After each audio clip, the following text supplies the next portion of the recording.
Nutrition in animal, मतलब कि जो भी जानवर है दुनिया में जिसमें इंसान भी आते हैं, वो अपने खाने की पूर्ति कैसे करते हैं। न्यूट्रिशन का मतलब होता है न्यूट्रिएंट्स का मिलना। न्यूट्रिएंट्स क्या होते हैं? वो होते हैं जो हम खाना खाते हैं ना, उसका वो पार्ट जो या तो हमारी बॉडी को ग्रो करने में हेल्प करे या फिर हमारी बॉडी को एनर्जी देके जाए, बस उसी को बोलते हैं हम न्यूट्रिएंट्स। ठीक है, अब जो भी हम खाना खाते हैं वो खाते ही इसलिए ताकि हमें उसके अंदर के न्यूट्रिएंट्स मिल सके। कौन कौन से होते हैं न्यूट्रिएंट्स? हमने 6 क्लास में भी पढ़ा था। वो ये 6 तरह के हमारे जो है न्यूट्रिएंट्स होते हैं जिनकी बॉडी को जरूरत होती है हर एनिमल को, जिसमें से कार्बोहाइड्रेट, प्रोटीन और फैट हमें चाहिए होता है लार्ज अमाउंट में, रेगुलर अच्छे खासे अमाउंट में चाहिए होता है। हमारे खाने का ज्यादातर हिस्सा इन्हीं तीनों चीजों से मिला हुआ होता है।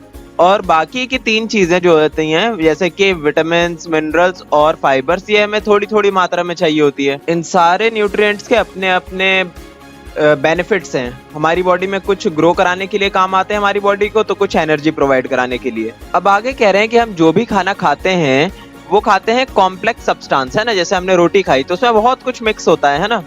वो जब हमारे पेट में आता है तो वो टूट जाता है छोटे छोटे हिस्सों में, या फिर कहें तो सिंपलर सब्सटेंस में, जिसका इस्तेमाल या तो बर्न करके एनर्जी बनाने के लिए होता है बॉडी के लिए, या फिर बॉडी के किसी पार्ट को ग्रो कराने के लिए हेल्प होता है उसमें। इस प्रोसेस को हम बोलते हैं डाइजेशन। ठीक है, आगे बोल रहे हैं कि खाना खाने के कौन कौन से तरीके हो सकते हैं। अब हर एनिमल जो है उसका अपना अपना तरीका होता है खाना चबाने का, या फिर कहें तो खाने का पेट के अंदर जाने का तरीका।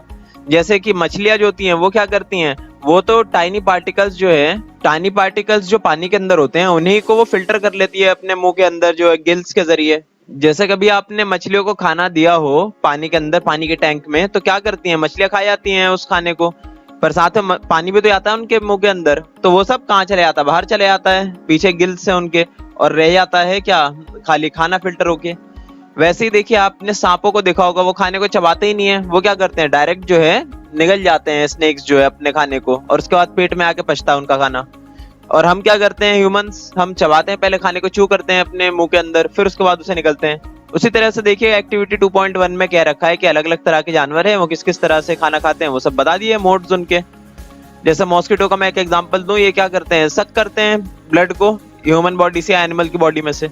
और देखिए अमेजिंग फैक्ट है, कह रहे हैं कि स्टारफिश तो कुछ अलग ही करती है, ये मुंह से खाना पेट में ले आने के बजाय पेट ही बाहर ले आती है अपने मुंह से, और उससे खाने को पकड़ लेती है और वापस पेट को अपने अंदर ले आती है बॉडी के। तो आगे है डाइजेशन इन ह्यूमंस। तो ये तो बहुत आसान है, कह रहे हैं कि सबसे पहले खाना जाता है हमारी बकल कैविटी में, है ना, हमारे मुंह के अंदर। मुंह के अंदर जो है क्या होता है, पहले सलाइवा जो है हमारे मुंह के अंदर का वो चिपचिपा पदार्थ जो होता है वो खाने को थोड़ा सा गलाता है, फिर उसके बाद पेट में जाता है खाना। कैसे आता है? ईसोफेगस के जरिए। जो पाइप दिख रही है ना जो जा रही है सीधे पेट तक, उसे बोलते हैं ईसोफेगस। और जाने के बाद जो है पेट में आता है खाना। पेट में आने के बाद क्या होता है, उसमें तेजाब वगैरह मिक्स होता है, एसिड मिक्स होते हैं, और बहुत सारे जो है बाइल जूस जो है उसके साथ मिक्स हो जाता है, तो खाना पचता है अच्छे से।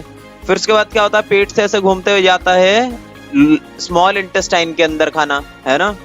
खाना स्मॉल इंटेस्टाइन के बाद जाता है तो उसके सारे न्यूट्रिएंट्स सोखना चालू कर देता है इंटेस्टाइन। फिर स्मॉल इंटेस्टाइन से ऐसे घूमता हुआ कहाँ जाता है, लार्ज इंटेस्टाइन में। लार्ज इंटेस्टाइन में भी बाकी का कुछ कुछ जो है सोखना होता है, जो पानी वगैरह वो भी सोख लेता है ये। फिर उसके बाद लार्ज इंटेस्टाइन से ये वापस बाहर एनस के जरिए। ठीक है, और ये जो हमारे माउथ से लेके एनस तक का रास्ता है ना पूरा का पूरा, जिसमें ये सारे पाइप, पेट वगैरह, लार्ज और स्मॉल इंटेस्टाइन सब आते हैं, उसको बोलते हैं हम एलिमेंट्री कैनाल। अब ये बात कर ही रहे हैं तो थोड़ा सा लिवर के बारे में भी जान लें कि ये क्यों दे रखा है यहाँ पे। लिवर का फंक्शन होता है कि एक जूस बनाना, जिसको बोलते हैं हम बाइल जूस। उससे क्या होता है, खाना पचता है पेट के अंदर, तो पेट में आएगा वो बाइल जूस और खाना पचा देगा। ये स्टोर कहाँ पे होता है, उसके गाल ब्लेडर में स्टोर होता है। ठीक है, लीवर का जो बाइल जूस है वो गाल ब्लेडर में स्टोर होता है इसके। और नेक्स्ट देख लीजिए, ये पेनक्रियास। पेनक्रियास भी एक तरह का जूस बनाता है जो कि इस्तेमाल होता है बहुत ही मुश्किल जो खाने होते हैं ना, जिसको पचाना बहुत मुश्किल है, उसे भी बचा देता है वो। ठीक है, तो पेनक्रियास और लीवर का काम है डाइजेस्टिव एंजाइम्स बनाना। अब बात करते हैं माउथ की, या फिर कहें तो बकल कैविटी की। उसमें आपके दिमाग में सबसे पहले आ रहा होगा दांतों के बारे में। दांत कौन से होते हैं? बचपन में होते हैं हमारे पास मिल्क टीथ, जो कि परमानेंट नहीं होते, फिर आ जाते हैं परमानेंट टीथ, जो कि परमानेंट ही रहते हैं। अब परमानेंट टीथ कौन कौन से होते हैं? सबसे आगे के दांत जो होते हैं हमारे 4, उनको बोलते हैं इंसिजर्स। इनका काम होता है खाने को काटना। ठीक है, और उसके बाद आते हैं उसके पीछे हमारे 2 दांत कैनाइन्स के, जो कि नोकीले होते हैं ना, नोकीले दांत, इनको बोलते हैं हम कैनाइन्स। इनका काम होता है खाने को फाड़ना। उसके पीछे होते हैं हमारे प्रीमोलर्स। प्रीमोलर्स भी 4 होते हैं, उनका काम होता है खाने को दबाना या फिर उनका चूरा करना। और उसके पीछे होते हैं मोलर्स, उनका काम भी होता है खाने को दबाना या चूरा करना। टोटल मिला के ये 16 हो गए, और 16 ही होते हैं ऊपर के जॉ के अंदर, तो हो गए 16 16 32। अब बूझो के पास एक सवाल है, पूछ रहा है कि स्मॉल इंटेस्टाइन और लार्ज इंटेस्टाइन कितने लंबे होते हैं। तो स्मॉल इंटेस्टाइन होता है हमारा 6 मीटर लंबा, लार्ज इंटेस्टाइन 1.5 मीटर लंबा। और लार्ज इंटेस्टाइन जो है हम उसे इसलिए बोल देते हैं छोटा होने के बाद भी, क्योंकि वो चौड़ा होता है। अब आगे बोल रहे हैं कि बॉडी के अंदर जो खाना जाता है ना, उस प्रोसेस को हम बोलते हैं इंजेशन, मतलब खाने को इंजेक्ट करना। आगे बोल रहे हैं एक्टिविटी 2.2 में कि शीशे में जाकर आप अपने सारे दांत गिनिए और उन सबके जो है ना बता दिए क्या क्या काम है। आगे बोल रहे हैं कि हमारे मुंह के अंदर एक बहुत ही इंपॉर्टेंट चीज होती है जिसको बोलते हैं सलाइवा। सलाइवा आप सबको पता होगा, मुंह के अंदर जो लार होती है उसे कहते हैं। वो कहाँ से पैदा होता है? सलाइवरी ग्लैंड से। अच्छा, ग्लैंड क्या होते हैं? ये चीज ध्यान से सुनिएगा, बहुत काम आएगा।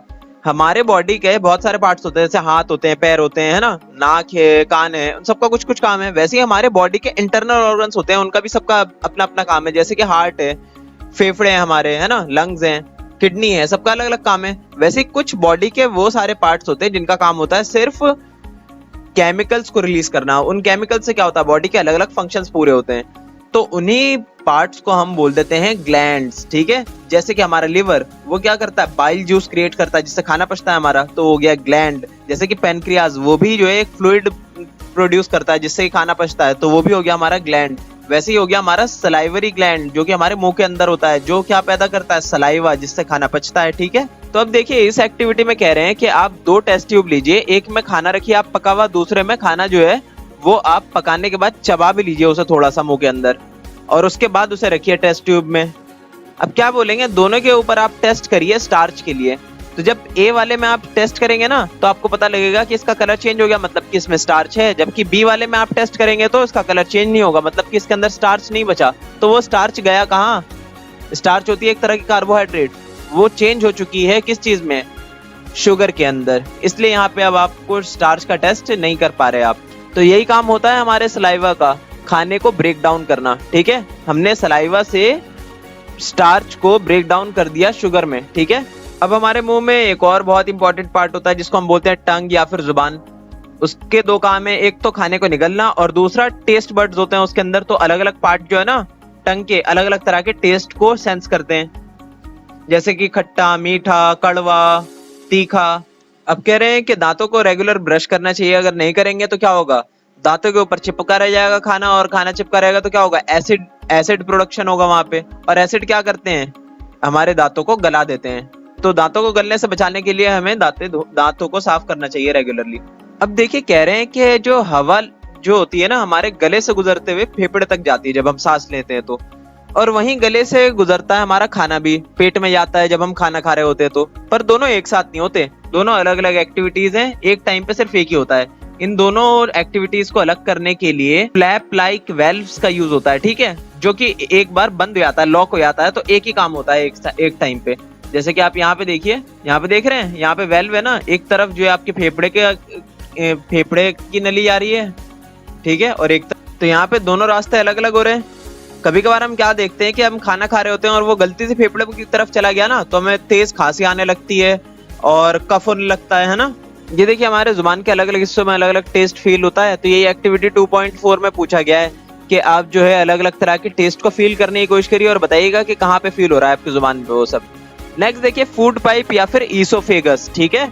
ये क्या होता है, फूड पाइप होती है जहां से खाना जाता है पेट की तरफ। इसमें एक बहुत बढ़िया मूवमेंट होती है जो कि खाने को ना सिर्फ नीचे की तरफ जाने देती है, वापस ऊपर की तरफ नहीं आने देती है ना।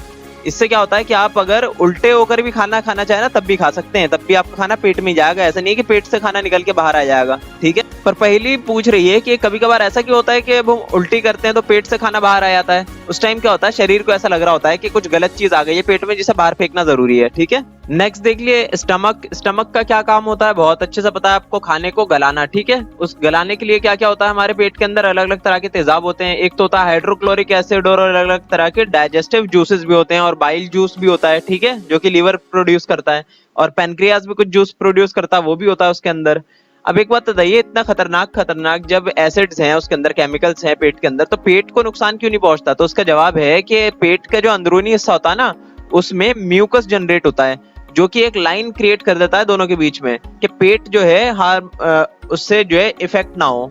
तो पेट की जो अंदरूनी त्वचा होती है या फिर कहें तो इनर वॉल्स जो होती हैं वो ढकी होती है किस चीज से? म्यूकस से, जिससे ये एसिड्स पेट की दीवारों को नुकसान नहीं पहुंचाते। नेक्स्ट है आपका इंटेस्टाइन। ये तो आपको अच्छे से पता है कि क्या काम करते हैं, मैंने बता दिया आपको। इंटेस्टाइन सारे इंपॉर्टेंट न्यूट्रिएंट्स को सोख लेता है खाने में से और उसे ले आता है ब्लड के अंदर, ठीक है। और लिवर और पैनक्रियाज दोनों जो है जूस क्रिएट करते हैं जिससे कि खाना पच सके अच्छे से। देखिए यहाँ पे क्या लिख रखा है, बोल रहे हैं कि 1822 में ना एक इंसान को गोली लग गई थी पेट में, तो एक आर्मी के डॉक्टर को बुलाया गया सही करने के लिए उस इंसान को। तो करने के बाद जो है पेट का जो एक हिस्सा है ना उसे वो ढक नहीं पाया, उसे पूरी तरह से बंद नहीं कर पाया, तो खुला हुआ था, वहीं पे खाना पचता वगैरह था। उस सारे प्रोसेस को उसने देखा उस अमेरिकन डॉक्टर ने अच्छे से, और देखने के बाद ऑब्जर्व करा कि पेट में ना अलग अलग तरह के तेजाब होते हैं जिससे कि खाना पचता है, और उसके बाद पेट खुल जाता है कहाँ पे? स्मॉल इंटेस्टाइन में। उसके बाद खाना वहां चले जाता है। और देखिए कार्बोहाइड्रेट्स टूटने के बाद बनता है शुगर, ठीक है, या फिर ग्लूकोज, और फैट्स टूटने के बाद बनते हैं फैटी एसिड्स या फिर ग्लाइसरॉल, और प्रोटीन्स टूटने के बाद बनते हैं अमीनो एसिड्स, ठीक है। और इन्हीं अमीनो एसिड से अलग अलग तरह के हमारे मसल्स डेवलप होते हैं। अब नेक्स्ट बोल रहे हैं absorption in the small intestine. तो स्मॉल इंटेस्टाइन में होते हैं छोटे से फिंगर लाइक स्ट्रक्चर, ठीक है। अंदरूनी जो दीवारें होती है ना इंटेस्टाइन की, उसके अंदर होते हैं फिंगर की तरह स्ट्रक्चर जो कि चिपक जाते हैं खाने के ऊपर और उसमें से सोख लेते हैं सारे न्यूट्रिएंट्स को। उन्हीं स्ट्रक्चर्स को बोलते हैं हम विली, ठीक है। स्मॉल फिंगर्स को हम बोलते हैं विली। अब ये काम होता है स्मॉल इंटेस्टाइन का, और उस सारा जो उन्होंने सोखा है प्रोटीन न्यूट्रिएंट्स को, उन सारे न्यूट्रिएंट्स को ले आती है कहाँ तक? सेल तक। उन ब्लड से सर्कुलेट कराते हुए अलग अलग तरह के सेल्स तक पहुंचाएगी बॉडी के सारे न्यूट्रिएंट्स को। तो उस प्रोसेस को हम बोलते हैं एसिमिलेशन। एसिमिलेशन बोलते हैं चीजों को सही जगह पहुंचा देना, ठीक है। अब नेक्स्ट लार्ज इंटेस्टाइन। ये पानी और नमक वगैरह जो होता है कुछ बचा हुआ रह जाता है खाने के अंदर, उसे भी सोख लेता है। वो 1.5 मीटर लंबा होता है ये, और उसके बाद लास्ट में एनस के जरिए खाने को इजेक्ट कर देते हैं हम, ठीक है। इस प्रोसेस को हम बोलते हैं इंजेक्शन। अच्छा ये चीज देखिए क्या लिख रखा है, डायरिया। डायरिया क्या होता है कि टॉयलेट होना रेगुलर, बहुत तेजी से, बहुत जल्दी जो है। तो देखिए यहाँ पे क्या लिख रखा है, डायरिया। डायरिया क्या होता है? बहुत जल्दी जल्दी टॉयलेट होना। उसका रीजन क्या हो सकता है कि फूड पॉइजनिंग हो गई हो, कोई ऐसी चीज खा ली हो जो कि खाना पच ना रहा हो पेट में आके, या फिर किसी तरह का इन्फेक्शन हो गया हो पेट के अंदर, तो डायरिया होता है हमें। उससे बहुत नुकसान है हमारे लिए, पता है क्या? जो इंपॉर्टेंट हमारे बॉडी के फ्लूइड्स हैं वो सब निकल जाते हैं बॉडी के अंदर से, जैसे कि पानी की कमी हो जाती है बॉडी के अंदर। तो इसलिए क्या करते हैं हम, पानी के अंदर चीनी और नमक मिलाकर उसे पीने के लिए कहते हैं डॉक्टर, ताकि बॉडी जो है कुछ देर तक रिटेन रह पाए, और जब तक हम डॉक्टर से जाके कंसल्ट करें तब तक हम जिंदा रह पाए, ठीक है। कह रहे हैं कि घास खाने वाले एनिमल्स में डाइजेशन कैसे होती है। ये बहुत ही इंटरेस्टिंग फैक्ट होने वाला है हमारे लिए। क्यों? अभी हम जानेंगे। कह रहे हैं कि कोई भी जानवर जो घास फूस खाता है ना, पहले उसने मुंह से जो है थोड़ा सा चबाया, ज्यादा नहीं, और उसके बाद पेट में खा लिया उस खाने को। अब पेट उनका ऐसा नहीं है जैसे हमारा तो सिंगल पेट है। इनके पास होते हैं 4 चेम्बर्स पेट में, एक बड़ा सा पेट होता है इनके पास, ठीक है, जिसके पहले चेम्बर में जाकर खाना इकट्ठा हो जाता है, जिसको बोलते हैं हम रूमेन, ठीक है। इसी चेम्बर के नाम से इनका नाम भी बढ़ गया है ऐसे जानवरों का, रूमिनेंट्स, ठीक है। अब देखो रूमेन में जाके इकट्ठा हो गया खाना। अब क्या करेंगे, जब ये खाना पूरा खावा लेंगे ना, जब इनके पास से चला जाएगा खाने का टाइम, अब अकेले में बैठे होंगे ये, उस टाइम पे रूमेन से जो खाना आधा पचा हुआ खाना है ना, जो कि ठीक से इन्होंने चबाया नहीं था, वो खाना दोबारा से इनके मुंह में आएगा और ये चबाना शुरू करेंगे उसे धीरे धीरे। इसीलिए आपने देखा होगा कि जो भी होते हैं ना घास फूस खाने वाले एनिमल्स, दिन भर कुछ ना कुछ चबा ही रहे होते हैं, जबकि खाना उन्हें मिल नहीं रहा होता तब भी चबा रहे होते हैं, मुंह चला रहे होते हैं। तो वही कर रहे होते हैं, वो पेट से जाता है वापस खाना उनके मुंह में, फिर वो चबा कर कहाँ भेजते हैं खाने को? दूसरे चेम्बर में पेट के, जहां पर खाना थोड़ा अच्छे से डाइजेस्ट होता है। उस जगह पे जाने के बाद खाना आता है पेट के तीसरे चेम्बर में, जहां पर खाने को और अच्छे से पकाया जाता है और थोड़ा सा उसे सोखा भी जाता है, उसके पानी को, एक्सेस जो वाटर होता है उसे सोख लिया जाता है। और उसके बाद फाइनली चौथे चेम्बर में उसे भेजा जाता है पेट के। चौथे चेम्बर में जाने के बाद बाकी सारी चीजें होती है उसके अंदर और अच्छे से डाइजेस्ट हो जाता है फाइनली जो उनका फूड होता है। अब चौथे चेम्बर से जाता है खाना स्मॉल इंटेस्टाइन में, और इंटेस्टाइन का काम तो मैंने अच्छे से बता दिया आपको। स्मॉल इंटेस्टाइन के बाद बीच में एक हिस्सा होता है इनका जिसको बोलते हैं हम केसियम। अब इस जगह पर क्या होता है, खाने के जो है एक बहुत इंपॉर्टेंट पार्ट को तोड़ा जाता है जिसको हम बोलते हैं सेल्यूलोज, जिसको इंसान नहीं पचा सकते। उसे पचाने के लिए क्या होता है इनके पास सिस्टम, कुछ खास तरह के बैक्टीरिया होते हैं इनके पेट में, इस वाले हिस्से में कैसियम के अंदर, ठीक है। तो वो कर देते हैं अपना काम जो करना होता है। बाद में लार्ज इंटेस्टाइन में खाने जाता है, और लार्ज इंटेस्टाइन का काम मैंने बता दिया, एक्सेस वाटर को सोखना और जो बचे कुछ न्यूट्रिएंट्स है उन्हें सोख लेना, लास्ट में एनस के जरिए खाना बाहर। तो अब आप समझ गए कि किस तरीके से होता है घास खाने वाले एनिमल्स के अंदर, और क्यों वो दिन भर चबाते रहते हैं खाने को। था नहीं बहुत ही इंटरेस्टिंग फैक्ट कि 4 तरह के चेम्बर्स होते हैं उनके पेट के अंदर। अब देख लिए जो आधा चबा हुआ खाना वो पेट के अंदर ले आते हैं ना रूमन के अंदर, उस आधे चबे हुए खाने को हम बोलते हैं कड, ठीक है। अब साथ ही साथ इनके भी सवालों के जवाब दे देते हैं। बोलिए पहेली पूछ रही है कि इतनी जल्दी जल्दी एनिमल्स इस तरह के खाना कैसे चबा लेते हैं, इतनी जल्दी हम खा कैसे लेते हैं ये सारे जानवर। अब देखिए इनके भी सवालों के जवाब देते हैं। पहेली पूछ रही है कि इस तरह के जानवर जो होते हैं जो घास फूस खाते हैं वो इतनी जल्दी खाने को कैसे खा लेते हैं, लगातार उनका मुंह चल रहा होता है। तो जवाब यही है कि वो ठीक से चबाते नहीं खाने को, डायरेक्ट अपने पेट में ले आते हैं। वो तो बाद में अकेले जब बैठे होते हैं तब वो चबाते हैं ठीक से खाने को। अब नेक्स्ट है बूझो पूछ रहा है कि सेल्यूलोस हम क्यों नहीं पचा सकते, खाली ये जो है घास फूस खाने वाले एनिमल्स ही क्यों पचा सकते हैं। तो जवाब ये है कि हमारे पेट में उस तरह के बैक्टीरिया नहीं है जो इनके, तो जवाब है कि हमारे पेट में उस तरह के बैक्टीरिया नहीं है जो कि इनके पेट में पाए जाते हैं। कहाँ पे पाए जाते हैं, कैल्शियम के अंदर, ठीक है।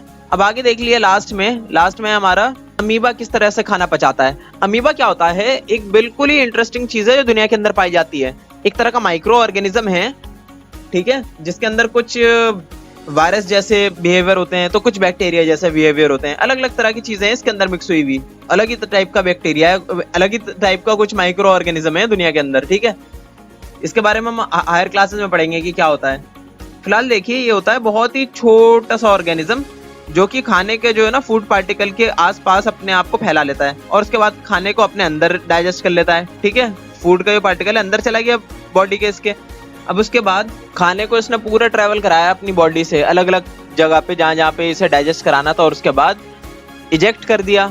जो खाने का जो सिंपलर फॉर्म बचा होगा, टॉयलेट जो था इनका, वो बाहर फेंक दिया इन्होंने। तो हुआ क्या, देखो खाने ने तो मूव करा पूरा, तो क्या असल में खाने ने मूव करा या फिर इस पूरे के पूरे ऑर्गेनिज्म ने मूव करा। तो जवाब है इस पूरे ऑर्गेनिज्म ने मूव करा, ना कि खाने ने, है ना। खाने के आसपास ये इकट्ठा हुआ और ये मूव करता हुआ चला गया खाने से और खाना पूरा डाइजेस्ट कर लिया। इस प्रोसेस को हम बोलते हैं सूडोपोडिया, मतलब कि फॉल्स फीट ऑफ मूवमेंट, कि खाना मूव नहीं हुआ, असल में इस पूरे ऑर्गेनिज्म ने मूव कर लिया, ठीक है। हमारे बॉडी में या बाकी सारे जानवरों में क्या होता है, खाना मूव करता है ना हमारे अलग अलग पार्ट से, जबकि ये खाने के इर्द गिर्द मूव कर रहा है पूरा का पूरा, ठीक है। अब देखिए यहाँ पे कीवर्ड्स है, मैं सारे आपको बता ही चुका हूँ ऑलरेडी। बाइल जो है, बाइल जूस को ही कहते हैं, और रूमिनेशन का मतलब वही होता है प्रोसेस जो दोबारा चबाते हैं ना घास फूस खाने वाले अपने खाने को मुंह के अंदर, उसी को बोलते हैं हम रूमिनेशन। और यहीं पे आपका चैप्टर खत्म।